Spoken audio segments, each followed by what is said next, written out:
Hi అండి. ఈరోజు నేను సెహరీకి గోంగూర ఎగ్ కర్రీ చేస్తున్నాను. సూపర్గా ఉంటుందన్నమాట. నేను ఎలా చేశాననేది చూద్దామా ఇప్పుడు.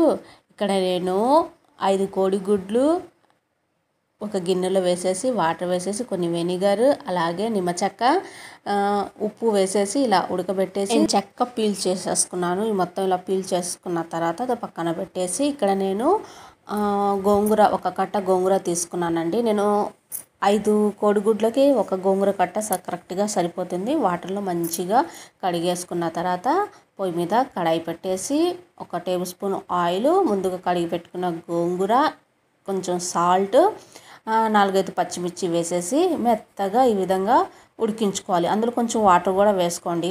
పచ్చిమిర్చి కాబట్టి తొందరగా ఉడకదు. పచ్చిమిర్చి ఉడకాలనుకుంటే కొన్ని వాటర్ వేసేసి మెత్తగా ఒక 3 నుంచి 5 నిమిషాల వరకు ఉడికించుకోవాలి. ఇలా ఉడికించుకున్న తర్వాత అది చల్లారేలోగా పక్కన పెట్టుకున్నాను.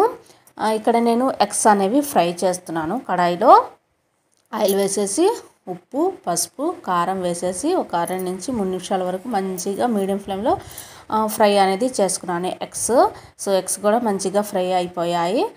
ఎగ్స్ అనేవి పక్కన పెట్టుకున్న తర్వాత వేరే ఒక గిన్నె పెట్టేసి అందులో 2 నుంచి 3 టేబుల్ స్పూన్లు ఆయిల్, జీలకర్ర, కరివేపాకు, ఎండుమిర్చి, సన్నగా చాప్ చేసుకున్న 2 నుంచి 3 ఆనియన్స్ వేసేసి దోరగా ఫ్రై చేసుకున్న తర్వాత 1 టేబుల్ స్పూన్ అల్లం వెల్లుల్లి పేస్ట్ పచ్చివాసన పోయేంత వరకు మంచిగా ఫ్రై చేసేసుకోవాలి. ఇలా ఫ్రై అయిన తర్వాత 2 నుంచి 3 వరకు నేను టమాటా అనేది సన్నగా చాప్ చేసేసి ఇలా సాల్ట్ అనేది వేయటం వల్ల టమాటా అనేది తొందరగా మగ్గుతుంది అనమాట. మూత పెట్టేసి మధ్యలో కలుపుతూ ఉండండి, లేకపోతే అడుగంటూ పోయిద్ది అనమాట.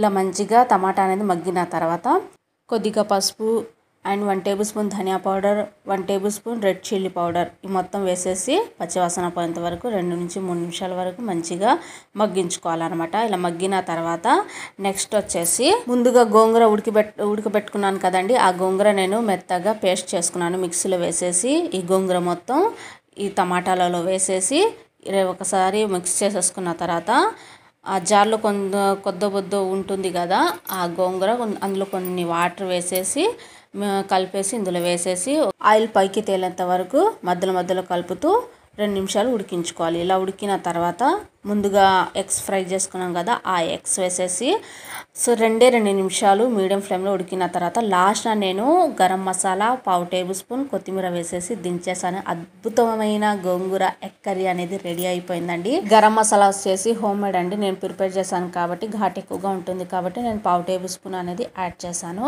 సో అద్భుతమైన గోంగూర ఎగ్ కర్రీ అనేది రెడీ అయిపోయింది. ఇప్పుడు మా వారు పిల్లలు వచ్చేసి సెహరీ టైం అయింది కదా, చక్కగా రైస్ గోంగూర కర్రీ వేసి ఇస్తే తినేస్తున్నారనమాట. మరి మీకు నచ్చిందా ఈ గోంగూర ఎగ్ కర్రీ? మీరు కూడా ట్రై చేసి దీని రుచి ఎలా ఉందనేది నాకు కామెంట్ అనేది ఇచ్చేయండి. అలాగే ఫ్యామిలీ అండ్ ఫ్రెండ్స్కి షేర్ చేయండి. ఎండ్ వరకు వీడియో చూసి ఒక లైక్ చేసి వెళ్ళండి. ఓకేనా? మరి ఉంటా, బాయ్.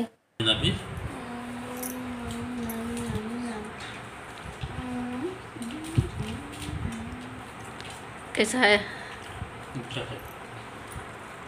है तो लाइट चिकन